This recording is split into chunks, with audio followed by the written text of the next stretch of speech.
என்னதான் வேலை வீடுன்னு இருந்தாலும் காலையில சாப்பாடு ரொம்ப முக்கியம்பா. தமிழகத்தின் பசி தீர்த்த தாயின் வழியில் மீண்டும் மாநிலம் முழுவதும் அம்மா உணவகங்கள். வாக்களிப்பீர் இரட்டை இலைக்கு. இனிமே கண்ணை மூடிட்டு கடலை எண்ணெய் வாங்கலாம். ஏன்னா மந்த்ரா கடலை எண்ணெய் இதயத்தின் தயாரிப்பு. வறுக்க பொரிக்க ஏன் எல்லா சமையலுக்கும் மந்த்ரா தான். மந்த்ரா கடலை எண்ணெய் அபார ருசி, ஆரோக்கியமான உடல் நலம். தமிழக துணை முதல்வர் உதயநிதி மீண்டும் திமுக சார்பில் சேப்பாக்கம் திருவல்லிக்கேணி தொகுதியில் போட்டியிடுகிறார்.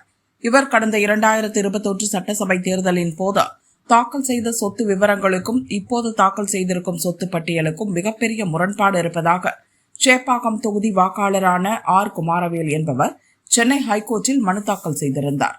இந்த வழக்கு ஏற்கனவே விசாரணைக்கு வந்தபோது இது தொடர்பாக வருமான வரித்துறை இடைக்கால அறிக்கை தாக்கல் செய்ய ஏற்கனவே கோர்ட் உத்தரவிட்டிருந்தது.